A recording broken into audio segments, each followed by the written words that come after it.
আমি একটু প্রশ্নটা অন্যভাবে করতে চাই যে উনি যেমন বললেন যে কোনো কিছু পরিবর্তন হয়নি, দুইটা উদাহরণ দিয়েছেন, কিন্তু ওভারঅল যদি আমরা বলি, প্রসঙ্গত যে এর আগে জুলাই অভ্যুত্থানের পরে যখন ইন্টারিম গভর্নমেন্ট ছিল, তখন আপনার সঙ্গে একটা টক শোতে আলোচনা হয়েছিল এইরকম যে এই গভর্নমেন্ট কাদের, অর্থাৎ রাজনৈতিক দলগুলো এবং জনগণ যারা বিক্ষুব্ধ ছিল, যারা অভ্যুত্থান করে তাদের, কিন্তু সিদ্ধান্ত গ্রহণ প্রক্রিয়ার মধ্যে আপনাদের অবস্থানটা কি? তখন আপনি খোলামেলা অনেক কথা বলেছিলেন। এখন গণতান্ত্রিক সরকার, সরকার তো আসলে জনগণের বিভিন্ন দাবি দেওয়া, চাওয়া পাওয়া সেগুলো আমলে নিয়ে বিভিন্ন ধরনের সিদ্ধান্ত নেয়। এই 6 মাসে আপনার কি মনে হয় যে বিভিন্ন বিষয়ে আমরা আলোচনা করছিলাম এখানে, সিদ্ধান্ত গ্রহণ করার যে মেকানিজম সেটা কি আপনার কাছে মনে হচ্ছে এখনো জনবান্ধব করতে পেরেছেন এই সরকার? জনবান্ধব বললে কথাটা খুব ওয়াইডলি স্প্রেড হয়ে যায়। ধরেন আমরা যে আন্দোলনটা করেছি সেটা ছিল একটা বিপ্লবী জাগরণের মতো। আমরা সেরকম করেই ভেবেছি সব কিছু চলবে, কিন্তু আমরা সুইচ করলাম টু পার্লামেন্টের ডেমোক্রেসি। ওইটা রেভলিউশনারি না, ওটার একটা নিজস্ব তরিকা আছে। তো যদি যেহেতু পার্লামেন্ট একটা স্ট্যাবলিশড হয়েছে, একটা সরকার হয়েছে, সেটা গণতান্ত্রিক পদ্ধতিতে হয়েছে, মানে সংসদীয় গণতান্ত্রিক পদ্ধতিতে হয়েছে, তারা তো সেই পলিসিটাই ফলো করবে, সেই পদ্ধতি অনুসরণ করবে তারা। সেটা যদি করতে হয় তাহলে তারা যেরকম করে করছে তার মধ্যে আপনি দোষের কিছু দেখতে পারবেন না। কিন্তু আপনি বারবারই প্রশ্ন তুলতে পারবেন, এই জন্যই কি এত লোক জীবন দিল? এটাই কি আমাদের জিরোই সনদের কথা ছিল? এটাই কি সংস্কারের কথা ছিল? আমরা যে অ্যাগ্রি করেছিলাম সেগুলো কি করা হয়েছে? তারা আবার তাদের কথা বলতে পারবেন, কিন্তু আমরা তো জনগণের ম্যান্ডেট পেয়েছি, আমাদের ম্যান্ডেট অনুযায়ী আমরা সংস্কার করব, ম্যান্ডেট অনুযায়ী জুলাই সনদ বাস্তবায়ন করব। উনিও রাইট, আমিও রাইট, উনিও রাইট। ফলে ওই জায়গায় যদি এরকম করে প্রশ্নটা তোলেন, আপনি সেটা সঙ্গতভাবেই তুলছেন, কিন্তু জবাব দেওয়ার সময় কিন্তু দুইজন দুই রকম করে জবাব দেবেন। বিএনপি তারা একরকম জবাব দেবেন, আবার আমি বা অথবা এনসিপি বা জামাত ইসলাম আরেক রকম করে এটা প্রশ্ন তুলতে পারেন। আমি ফখরুল ভাইয়ের ব্যাপারে একটা কথা বলি, যেহেতু কথাটা আপনি আগেও তুলেছিলেন, সেই জবাবটা হয়েছে একভাবে, যারা দ্রুত আলোচনা করেছেন। আমি দেখছি কি, ফখরুল ভাই কিন্তু মেলা দিন ধরেছি, আমরা বহু বছর একসাথে আন্দোলন করেছি, একসাথে পথ হেঁটেছি। উনি খুবই দলের প্রতি নিষ্ঠ একজন লোক, কমিটেড, অঙ্গীকার আছে তার দলের প্রতি, এবং ওর বাইরে উনি যেতে চান না। তিনি বললেন কিছুই বদলায়নি, শুধুমাত্র প্রধানমন্ত্রী তারেক রহমান বলতেছেন। এই কথাটা একটু নেগেটিভ টোন দেয় না? কিন্তু উনি দল সম্পর্কে কি এরকম নেগেটিভ কথা বলেছেন? আমার মনে হয় না। সেই জন্য আমার মনে হচ্ছে যে পুরো কথাটা আবার শোনা হয়নি। যদি পুরো রিপোর্টটা পড়তে পারতাম, ভার্বাটিভ শুনতে পারতাম, তাহলে হয়তো বলতে পারতাম কীরকম হয়েছে। আমার মনে হয় ওরা যেটা বলবার আছে সেটা হচ্ছে, উনি খুব সাদাভাবে কথা বলতে পছন্দ করেন। উনি দেখলেন যে কতগুলো এই জায়গাতে বর্জা আবর্জনা জমে আছে, আরে সবই তো আগের মধ্যেই চলছে, তবে এগুলো পরিষ্কার করছো না কেন? তার মানে পুরো ঢাকা শহর ময়লা হয়ে আছে, তা হয়তো উনি বোঝাতে চাননি। এবং সেটা যদি উনি বোঝাতে চান, তাহলে উনি দলের সেক্রেটারি কীরকম করে, দলটাই তো তাহলে ডকে ওঠে। উনি তো সরকারের একটা খুবই ইম্পর্টেন্ট মন্ত্রণালয়ের দায়িত্বে আছেন, পুরো সরকারও একটা কাঠগড়ে দাঁড়িয়ে যায়, সেরকম করে হয়তো বলেননি।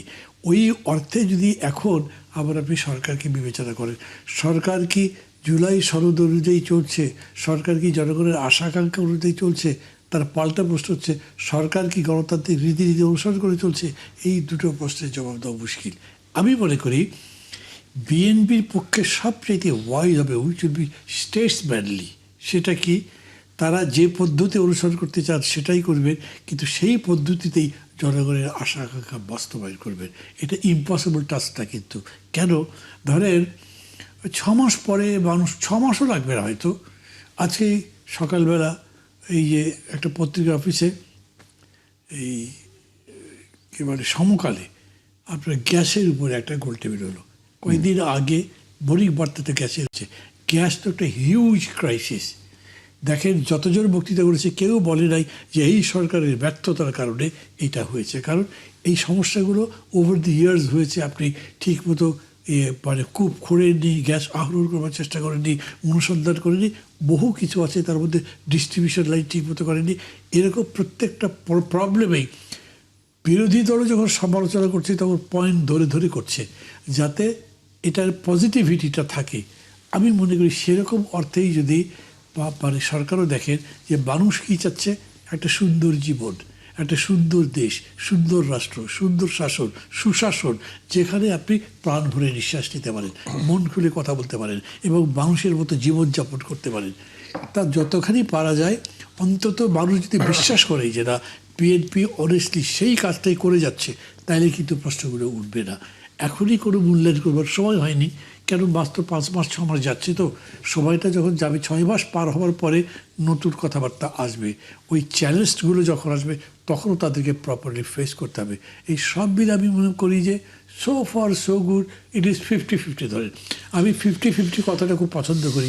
মানে যখন আপনি কাউকে অ্যানালিসিস করেন আপনি সবার পয়েন্ট দেন উভয় দিকে, আর যদি আপনি ডেফিনিট হন যে না উনি এইদিকে পজিটিভ আছেন তখন সেটা বলবেন। আমি সেরকম করে এখনই বলবো না, কারণ ততক্ষণই সময় যায়নি।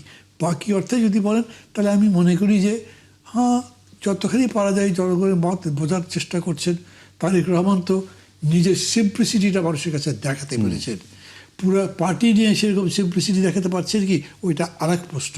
কিন্তু উনি প্রধানমন্ত্রী হিসেবে যদি স্ট্যাবলিশ করতে পারেন তার মানে উনি একটা বড় মাপের কাজই করবেন। এবং দেখেন, রাজনীতিতে কিন্তু অশ্লীলতা নাই, রাজনীতিতে কিন্তু গালাগালি নাই, রাজনীতিতে আরেকজনকে ব্লেম গেম যেটা করা হয় সেই জিনিসটা এখন পর্যন্ত বড় আকারে কেন এমন কোনো আকারে এখন পর্যন্ত আসে, অন্তত সরকারের দিক থেকে তো আসে নাই। কিন্তু আমি এত কথা বলছি মানে সরকারের সমালোচনা করার মতো বহু পয়েন্ট আছে, কিন্তু আপনি যে প্রশ্ন করছেন তার প্রেক্ষিতে আমি বলবো যে government still can be on the positive side, সেই সুযোগ আছে। শামসুজ্জামান দুদু, মির্জা ফখরুল ইসলাম আলমগীরের কথা নিয়ে আসে। উনি বলছেন যে প্রাইম মিনিস্টারের পরিবর্তন হয়েছে 5 তারিখের অর্থাৎ জুলাইয়ের পরে, যেহেতু টকশো, মানে আমি একটা প্রশ্ন করতে চাই। সাধারণভাবে আমরা কি দেখছি যে ব্যক্তিগতভাবে ওনার একটা ভাবমূর্তি অনেক উজ্জ্বল হবে, হবে, এই ধরনের কাজগুলো হচ্ছে, কিন্তু রাষ্ট্র তো একটা অনেক কিছু বিষয় নিয়ে, এবং এই যে জুলাই সনদ করা হয়েছিল, জুলাই সনদ বাস্তবায়নের প্রক্রিয়া নিয়ে অনেক ডিবেট হচ্ছে। বা আপনার কি মনে হয় যে ব্যক্তিগতভাবে যদি আমি জল করে জ্বলে উঠি, কিন্তু সামষ্টিক ব্যাপার কাঠামোগতভাবে যদি আমি পরিবর্তন না করি, তাহলে কি ফল মিলবে? না না, এটা তো যা আছে এখন, আমি বারবারই এখানে বলার চেষ্টা করছি যে 24-এর গণঅভ্যুত্থানের আগের একটা ব্যাপার, পরের একটা ব্যাপার। হ্যাঁ, এটা পরের ব্যাপার, কিন্তু ওই যে কাঠামোগত যে বিষয়গুলো বললেন, হয়তোবা এই ধরনের একটা বিষয় মাথায় রেখেই আমাদের বিএনপির মহাসচিব মিস্টার ফখরুল ইসলাম আলমগীর সাহেব যে খুব একটা পরিবর্তন হয় নাই।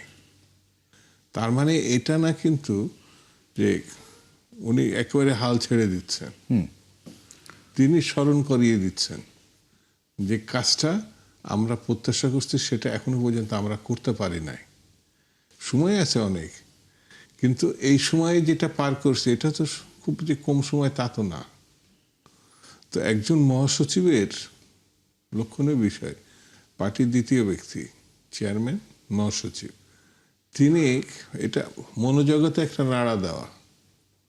হ্যাঁ, এটাকে যারা বিএনপিকে ঘায়েল করতে চায়, ধরেন আমাদের তো রাজনীতি সংস্কৃতি এখনো পর্যন্ত ওই রকম হয়নি, সেটা হাতে তুলে নিয়ে সে এটাকে ডান্ডা মতো ব্যবহার করার চিন্তা করতে পারেন। কিন্তু এই প্রথম, মানে এই স্বল্প সময়ের মধ্যে কোনো সরকারি দলের মহাসচিব না, আমার বিবেচনায়, একসঙ্গে আমরা দীর্ঘদিন কাজ করেছে, তিনি কিন্তু সত্যটার মুখোমুখি টোটাল নেশনকে দাঁড় করিয়েছেন। এখন তাহলে আমরা মানে এটা ভাবতেই পারি যে পরিবর্তন হয়েছে কি হয় নাই, এটা মহাসচিব ভালোই জানেন তাহলে পরে তিনি এই পরিবর্তনের উদ্যোগী একটা ভূমিকা নেবেন। মহাসচিব তো দ্বিতীয় ব্যক্তি। তো ধরেন একটা পার্লামেন্ট তৈরি হয়েছে, এখন পার্লামেন্ট সময় নেগেটিভ কথা হয়নি, কিন্তু সেই জায়গায় সরকার এবং বিরোধী দল পার্লামেন্টের অভ্যন্তরে অত্যন্ত সহযোগিতা পরায়ণ কথা হচ্ছে। বিরোধী দল তার মতো করেই কথা বলছে, সরকারের সমালোচনার কথা বলছে, কিন্তু পার্লামেন্টে এখনো পর্যন্ত অন্য যে কোনো পার্লামেন্টে থেকে এটাকে ইতিবাচক হিসাবে অনেকে ধরছে। বাংলাদেশের পার্লামেন্টের বাইরে যে রাজনীতিটা, যেমন এই যে আমরা সব টকশোতে বলি বা কোনো গোল টেবিলে আলোচনায় বলি, সেখানে কিন্তু কথাগুলো আসছে যে কতটুকু এগোনো দরকার ছিল, কতটুকু এগোনো যাওয়া সমাজ। যেমন আইন শৃঙ্খলা নিয়ে মানুষের তো প্রত্যাশা যে একটু শান্তিপূর্ণ অবস্থা থাকবে, যেসব ঘটনার মুখোমুখি অতীতে হয়েছে সেগুলো যেন আমাদের আগে মানে এখন না হতে হয়, জীবনটা সহজ হবে। তো এইগুলো তো চেতেই পারে মানুষ। এইরকম যে কাঠামোগত পরিবর্তনের কথা যেটা আমরা আলোচনা করছি, এরকম অনেকগুলো বিষয়, পুলিশের কথা বলছে, পুলিশ রিফর্ম কোনো আলোচনা নেই। আমরা জুলাই সনদ বাস্তবায়নের যে বিষয়গুলো একটা পার্লামেন্টারি কমিটি করে দেওয়া হচ্ছে, সেখানে আবার অপোজিশন যাবে না, এইরকম বিষয়। আপনার কি মনে হয় যে এই রকম পরিবর্তনগুলো একটা ডেডলক সিচুয়েশনের দিকে যাচ্ছে? না, আমার কাছে তা মনে হয় না। মনে হয় না এই জন্য যে সেশনই আছে দুইটা পার্লামেন্টে, আর এই বিষয়গুলো কিন্তু পার্লামেন্টে যেতে হবে, সিদ্ধান্ত নিতে হবে। কাঠামোর পরিবর্তন, আইনের পরিবর্তন, মানে সংবিধানের পরিবর্তন, সেটি পার্লামেন্ট ছাড়া আপনি পারবেন না। সেই জায়গায় দুটো সেশনের মধ্যে দিয়ে শেষ করবে। হ্যাঁ, আপনি বললেন কেন করা যাবে না, করা তো যেত। তারপরেও আমি মনে করছি আশাটা আশাহত হওয়ার পর্যায়ে নিয়ে যাক, এটা আমি ব্যক্তিগতভাবে চাই না। কারণ আমরা অনেকগুলো সময় পেরিয়ে এসেছি, তো এই পার্লামেন্ট, এই সরকার, এই সময়টা যদি আমরা ব্যবহার করতে ব্যর্থ হই, আমাদের বয়স হয়েছে, হয়তো দেখা গেল অনেক কিছু, কিন্তু জাতি তো আশাহত হবে। এবং আশাহত হলে পরে একটা জাতির জন্যে, নিরাশ জাতির জন্যে ভালো কিছু অপেক্ষা করে না। মাহমুদুর রহমান মান্না, আপনার জীবনে তো অনেকগুলো অভ্যুত্থান দেখেছেন। 90 দেখলেন, 24 দেখলেন, 69 দেখেছেন। মানে আমাদের বিষয়টা কি এইরকম যে অভ্যুত্থানের মধ্যে খালি ঘুরপাক খেতে থাকবো, কিন্তু পরিবর্তন অর্থাৎ কাঠামোগত পরিবর্তন, যেটা একসময় আপনারা একসঙ্গে আন্দোলন সংগ্রাম করেছে 17 বছরে আমরা দেখেছি, এই স্বৈরাচার বা ফেসিস্ট যাই বলেন তাদের বিরুদ্ধে একসঙ্গে ছিলেন, একসঙ্গে বসে অনেক আলোচনা করে বিএনপি যেটা 31 দফা এখন, সেটা যদি আমরা দেখি, আবার সবাই মিলে বসে আপনারা জুলাই সনদও করলেন। আপনার কি মনে হয় 5 মাসে যদি আমরা চিন্তা করি কাঠামোগত পরিবর্তনের দিকে বিএনপি কি যথেষ্ট আন্তরিক মনে হয় আপনার কাছে? আমি আন্তরিকতা নিয়ে প্রশ্নটা করছি না, কিন্তু কাঠামোগত এমন কোনো পরিবর্তন হয়নি, এটা আমি বলবো। মানে ধরেন, আমি বুঝি যে একটা গণতান্ত্রিক সমাজ নির্মাণ করতে গেলে একেবারেই একটা মানে হস্তক্ষেপমুক্ত, প্রভাবমুক্ত বিচার ব্যবস্থা লাগবে। কিন্তু এইটা হতেও হলো না। অনেকগুলো অধ্যাদেশ অন্তর্বর্তী সরকার জারি করেছিল, অন্তর্বর্তী সরকারের অনেক রকম সমালোচনা আমরা করি, আমি নিজেও করি, কিন্তু 133টা যে অধ্যাদেশ জারি করেছিল, এগুলোর কোনোটার ব্যাপারে কেউ থিওরিটিক্যাল ডিবেট করতে পারেনি যে এটা খারাপ হতো এটা করলে। এখন বলছি এর চাইতে ভালো করব, কিন্তু সেই এর চাইতে ভালো করাটা হয়নি এখন পর্যন্ত। ওই অর্থে ধরেন কিছু নাম পরিবর্তন, জায়গা পরিবর্তন, এগুলোর বাইরে সংস্কার বলে কিছুই হয় নাই। তো তারা বলছেন যে যেগুলোকে তারা হেল্ড আপ করেছে, যেটা আমরা পরে করব, আর কিছু আছে 4টা তো বাতিল করে দিয়েছেন বিচার বিভাগকে কেন্দ্র করে, বলেছে যেটা আরও উন্নত আকারে করব। যদিও মানে ঘর পড়ে গরু সিঁদুরে বেগ দেখলে ভয় পাই, এরকম ভয় আমিও পাই, কিন্তু তারপরেও আশাবাদী হতে চাই, কারণ এই মুহূর্তে আমার কাছে বিকল্প নেই। এই মুহূর্তে আমি আশাবাদী থাকতে চাই এবং খুবই দৃঢ়ভাবে বিশ্বাস করতে চাই যে তারা সেটা করবেন। সেটা বাদ যদি দেন তাহলে নাথিং এলস।